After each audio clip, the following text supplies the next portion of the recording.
Bismillahirrahmanirrahim. Assalamu alaikum students. Today we are going to start exercise 1.5 of chapter number 1. So the first question of exercise 1.5, find the value of x.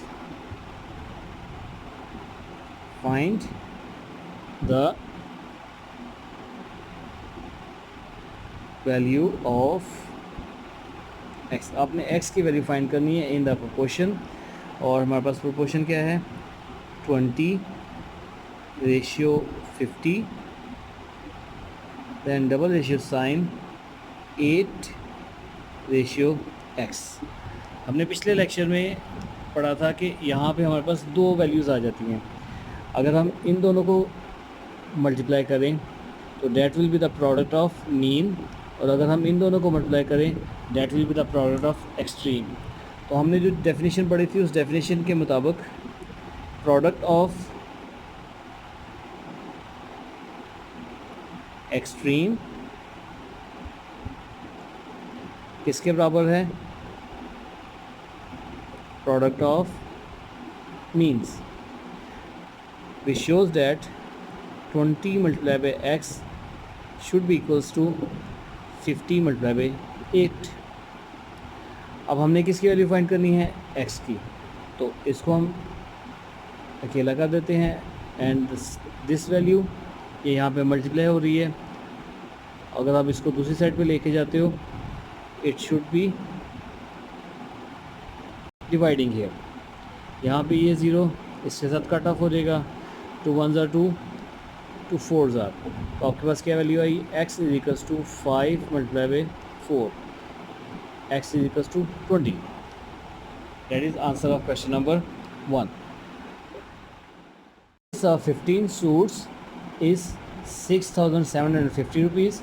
How much such suits can be purchased by an amount of this? तो इसमें हमारे पास दो values हैं. First thing is number of suits, हम उसे कह सकते हैं, और इसकी रेशियो किसके साथ हम फाइंड करेंगे? Price.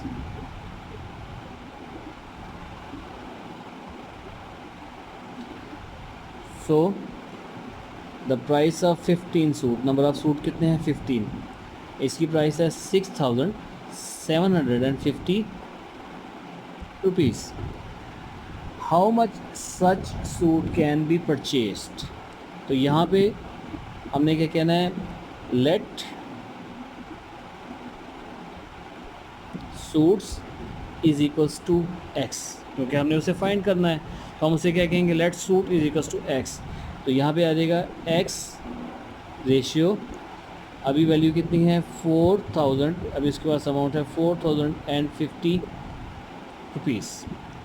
Now we have to find the number of suits. हमारे पास एक प्रोपोर्शन है. यहाँ पे अगर आप ये चीज़ देखें, पहले 6,750 रुपये में 15 सूट आए हैं. अब अमाउंट कम हो गई है, 4,050 रुपये हैं. अगर पैसे कम हैं इसका मतलब है सूट भी कम आएंगे. तो जो दोनों चीज़ें हम कंपेयर कर रहे हैं इट मीन्स कि वो दोनों क्या हैं? डायरेक्ट हैं, और इनके एरोस इस तरह से आएंगे towards down. Now the thing, ये एरोस क्या काम करते हैं इसके लिए मैं आपको बता देता हूँ. हम एक रफ वर्क बना लेते हैं. लेट्स से हमारे पास है 15 ओवर x, 15 और x. अब इसकी एरो मैंने क्या दी है? डायरेक्ट. तो डायरेक्ट एरो क्या रिप्रेजेंट करता है कि ये लिखा कैसे जाएगा? 15 ओवर x. ठीक है, इस तरह से इसको मैं लिखूँगा. और दूसरी साइड पे अगर ये वैल्यू है उसको भी हम उसी तरह से लिखेंगे, और फिर हम क्या करेंगे? We will cross multiply to find the answer. ठीक है जी. ओके जी, इसको करते हैं. यहाँ पे हमारे पास क्या वैल्यू आ जाएगी? 15 over x, that is equals to 6,750 over 4,050. अब अगर हम इनकी क्रॉस मल्टीप्लिकेशन करें then we will find x into 6,750 that is equals to 15 multiplied by 450. Now for finding the value of x, what will we do? X is equals to 15 multiplied by 4050 divided by 6750. हम इसको इसके साथ divide कर देंगे तो x is equals to, जब हम इसको कैलकुलेटर से सॉल्व करते हैं तो हमारे पास आंसर क्या आता है 9. तो हमारे पास क्या आ जाएगा, number of suits that can be bought by, पहले उसके पास है 6,750 रुपये, तो वो 15 सूट उसने खरीदे. अब अगर 4,050 रुपये हैं तो कितने सूट खरीदे जाएंगे? 9 suits. So this was question number 2. Now moving on to next question, that is question number 3. Question number 3 में क्या कह रहा है? A motorcycle covers 90 kilometres in 2 litres of petrol. In how many liters of petrol will it cover 225 kilometers? तो यहाँ पे मेरे पास दो चीज़ें हैं जिनकी मैं रेशियो फाइंड कर रहा हूँ. नंबर 1 इज़ डिस्टेंस, जिसको मैं रिप्रेजेंट करूँगा किस में? किलोमीटर में. और इसकी रेशियो मैं फाइंड कर रहा हूँ किसके साथ? पेट्रोल के साथ. और पेट्रोल किस में मैं रिप्रेजेंट कर रहा हूँ? लीटर्स में. Now the question is, a motorcycle covers 90 kilometers. So the first distance was 90 kilometers in 2 liters of petrol. अगर उसके पास 2 लीटर पेट्रोल है वो 90 किलोमीटर्स का डिस्टेंस ट्रेवल कर रहा है. अब क्या है? In how many litres. तो सबसे पहले मैं क्या लिखूँगा यहाँ पे? Let litres. जिस भी चीज़ को हमने फाइंड आउट करना है उसको हम लेट करेंगे किसके बराबर? x, क्योंकि हमने उसको x से रिप्रेजेंट करना है और बाद में उसकी वैल्यू फाइंड करनी है. इन हाउ मैनी लीटर्स, तो x आ जाएगा यहाँ पे. Of petrol will it cover 225 kilometres. तो यहाँ पे सबसे पहले मैं ये चीज़ देखूँगा कि क्या ये वैल्यूज़ डायरेक्ट हैं या नहीं. अगर हम देखें तो 90 किलोमीटर्स का फासला तय हुआ है 2 लीटर में, 2 लीटर पेट्रोल में. अब फासला बढ़ गया है, 225 किलोमीटर्स है, तो श्योरली इसके लिए पेट्रोल भी ज़्यादा लगेगा. इट मीन्स कि एक क्वांटिटी ज़्यादा हो रही है और इसकी वजह से दूसरी क्वांटिटी भी ज़्यादा हो रही है. Both are direct. तो इसको मैं रिप्रेजेंट कैसे करूँगा? 2/x is equals to 90/225. Okay, now by cross multiplication what I will get? X into 90 is equals to 2 multiplied by 225. So for finding the value of x, मैं 90 को दूसरी side पे ले जाऊँगा. वहाँ पे जाके ये क्या हो जाएगा? यहाँ पे मल्टीप्लाई हो रहा है तो दूसरी साइड पे जाके डिवाइड हो जाएगा. सो x इज इक्वल्स टू, इसको अगर मैं कैलकुलेटर से सॉल्व करूँ तो मेरे पास आंसर क्या आता है? 5. So for 225 kilometers 5 liter